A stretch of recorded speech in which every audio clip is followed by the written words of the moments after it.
ہاں جی، یہ جو اوپر لگی ہوئی ہے چھوٹی سی دال نما، اس کا نام ہے جزم. ٹھیک ہے، جزم والا حرف جو ہوتا ہے وہ پچھلے والے حرف کو اپنے ساتھ ملاتا ہے. ٹھیک ہے، اب آپ نے یہ دیکھنا ہے کہ جو جزم ہے وہ آئی کس کے اوپر ہے. یہاں پہ نون کا نقطہ بھی لگا ہوا ہے اور یہاں پہ میم بھی ہے.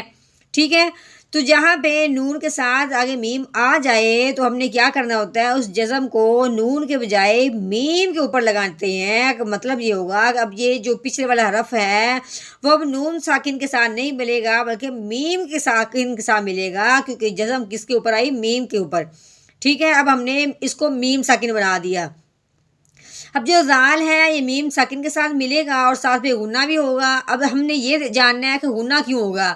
غنہ اس لیے ہوگا کہ جو میم ساکن کے بعد اگر با آ جائے، میم ساکن کے بعد اگر با آ جائے تو میم ساکن پہ غنہ کرتے ہیں. ٹھیک ہے، ہاں جی، جہاں بھی آپ کو میم کے اوپر جزم نظر آ جائے تو آگے اگر فوراً با آ جائے تو بس آپ نے غنہ کر دینا ہے. ٹھیک ہے، اب ہم نے یہ دیکھنا ہے کہ اب ہم نے غنہ کہتے کس کو ہیں. غنے کا مطلب ہے کہ منہ ہم نے بند کرنا ہے، اس کی آواز کو ہم نے ناک میں سے نکالنی ہے، کیونکہ یہ میم کا غنہ ہے. ٹھیک ہے، میم کا غنہ جو ہوتا ہے منہ بند کر کے ناک میں سے آواز نکلتی ہے. تو اب ہم نے کیسے غنہ کرنا ہے، چلیے پڑھتے ہیں. ایزم، جو میں نے کہا نا ایزم، اب ہم نے منہ بند کیا ہے اور جو م کی آواز نکلی ہے یہ میم میں سے، ناک میں سے نکلی ہے. کیسے؟ ایزم بعث اشقاها.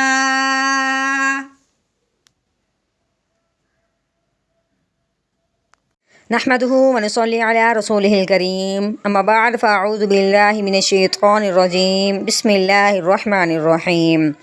السلام علیکم ورحمۃ اللہ وبرکاتہ. امید ہے آپ سب خیریت سے ہوں گے. انشاءاللہ جہاں ہوں گے ایمان اور صحت کی نعمت سے مالا مال ہوں گے.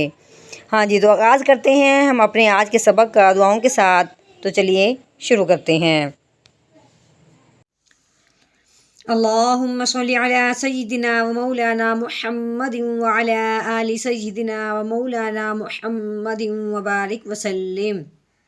رب اشرح لی صدری ویسر لی امری واحلل عقدۃ من لسانی یفقہوا قولی. رب زدنا علما، رب زدنا علما، رب زدنا علما. اعوذ باللہ من الشیطان الرجیم، بسم اللہ الرحمن الرحیم. ہاں جی، یہ ہے الف. الف ہے، الف کے نیچے کیا آ گئی ہے، زیر. ٹھیک ہے، الف کے اوپر زبر ہو یا الف کے نیچے زیر ہو یا الف کے اوپر پیش ہو تو اس الف کو ہم کیا کہیں گے، حمزہ کہیں گے. ٹھیک ہے، الف خود ایسے ہی ہوتا ہے، اگر خالی ہو الف پڑھیں گے. اگر الف کے اوپر زبر زیر پیش لگ جاتی ہے تو اس الف کو حمزہ بنا دیتے ہیں. ٹھیک ہے، اب یہ الف کو الف نہیں پڑھیں گے بلکہ اس کو حمزہ پڑھیں گے. ہاں جی، حمزہ زیر ای. ٹھیک ہے، ہاں جی، آگے رال. رال کے نیچے بھی زیر ہے. ٹھیک ہے، اب ہم نے کیا کرنا ہے کہ رال کو آگے ملانا ہے اس ساکن ہونے کی وجہ سے.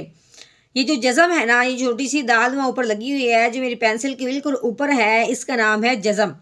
ٹھیک ہے، جزم جس کے اوپر آئے اس کو، اس حرف کو ساکن کرتے ہیں. ٹھیک ہے، اس کا نام ہوتا ہے ساکن.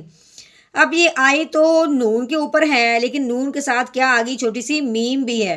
ٹھیک ہے، اب یہ نون ساکن کے بجائے اب ہم کیا کہیں گے کہ یہ جو جزم ہے یہ میم کے اوپر لگی ہے، کیونکہ اس کے ساتھ میم آ گئی ہے. اب نون نہیں پڑھیں گے بلکہ میم پڑھیں گے. اب کیا کہیں گے کہ اب یہ کیا ہو گیا، میم ساکن ہو گیا.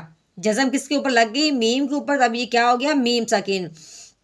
اب ہم نے کیا کرنا ہے، جو ساکن حرف ہوتا ہے وہ پچھلے والے حرف کو اپنے ساتھ ملاتا ہے. اب ہم نے کیا کرنا ہے، رال کو میم ساکن کے ساتھ ہم نے ملانا ہے.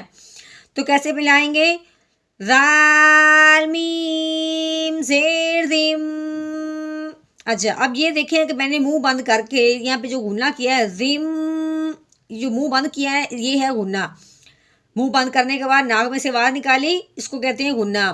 ہاں جی، میں نے غنہ کیا کیوں ہے کہ یہ آپ نے بات ذہن میں رکھنی ہے کہ جو میم ساکن ہوتا ہے نا، جیسے یہ میم کے اوپر جیسا ہماری میم ساکن ہو گیا، میم ساکن کے بعد جب بھی با آ جائے تو میم ساکن پہ غنہ کرتے ہیں. میم ساکن پہ غنہ کیا کس وجہ سے، با کی وجہ سے. ٹھیک ہے، جہاں بھی میم ساکن ہو آگے با ہے تو آپ نے میم ساکن میں گنا کر دینا ہے. کیسے؟ ایدم. ٹھیک ہے، آگے با کے اوپر زبر ہے، عین کے اوپر بھی زبر ہے، سا کے اوپر بھی زبر ہے، یعنی کہ اب اس کا مطلب ہے کہ یہ کوئی حرف آپس میں نہیں ملنے والا. تو چلے پڑھتے ہیں. با زبر با، ایدم با. عین زبر ع، ایدم باع.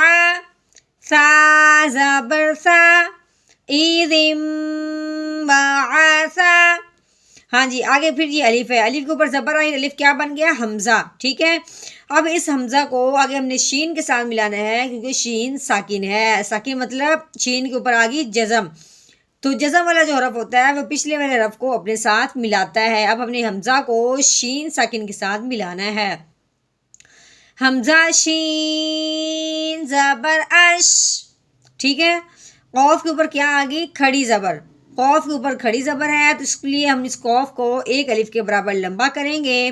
کیوں لمبا کریں گے؟ کہ جو کھڑی زبر ہو یا کھڑی زیر ہو یا الٹا پیش ہو اسے ایک الف کے برابر لمبا کرتے ہیں.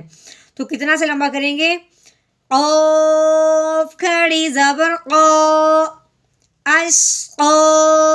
ٹھیک ہے، اش قو، اتنا سا.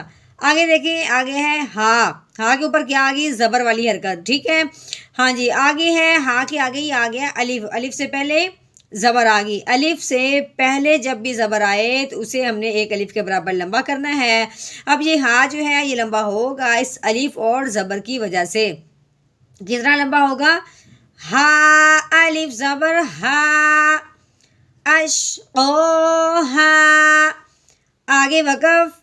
ٹھیک ہے، اب وقف کی صورت میں نے کیا کہا تھا کہ اگر آخر والا حرف متحرک ہو یعنی زبر زیر پیش والا ہو تو اس کو آخر والے حرف کو ساکن کرتے ہیں وقف کی صورت میں. اب یہاں پہ الف آ گیا ہے، الف جو ہوتا ہے وہ ہوتا ہی ساکن ہے. ٹھیک ہے، تو یہ وقف کی صورت میں جو ساکن حرف ہوتا ہے وہ ساکن ہی رہتا ہے، اس میں کوئی تبدیلی نہیں کرتے. ٹھیک ہے، متحرک حرف کو ساکن کرتے ہیں لیکن ساکن والا حرف ویسے ہی رہتا ہے کیونکہ تو وہ پہلے کا ہی ساکن ہے. کیسے کریں گے؟ آگے وقف اشقوها، اشقوها. وقف کا مطلب کیا ہوتا ہے؟ کہ وقف کا مطلب یہ ہوتا ہے کہ یہاں پہ بات مکمل ہو گئی ہے. ٹھیک ہے، اب ہم نے اپنا لہجہ بھی ویسے ہی بنا کے لے کے آنا ہے کہ جہاں پہ اب بات مکمل ہو گئی ہے. ٹھیک ہے، یعنی بات مکمل ہونے کے لیے ہم اپنی آواز کو نیچے کی طرف لے کے آئیں گے. چلیے، اب ہم نے اس آیت کا توڑ کیا ہے، یعنی کہ ایک ایک حرف کو ہم نے بتایا ہے، غنہ کرنا ہے، موٹا کرنا ہے، باریک کرنا ہے، ملانا ہے. ٹھیک ہے، اب ہم اس کو روانگی کے ساتھ پڑھیں گے تو معلوم ہوگا کہ جب ہم نے اس کو روانگی کے ساتھ پڑھنا ہے تو اپنا لہجہ بھی کیسے بنانا ہے اور ہم نے اس لفظوں کو جوڑ جوڑ کے بھی کیسے پڑھنا ہے. تو چلیے ہم اپنا لہجہ بناتے ہیں. اعوذ باللہ من الشیطان الرجیم. سورۃ الشمس مکیہ. بسم اللہ الرحمن الرحیم. اذ انبعث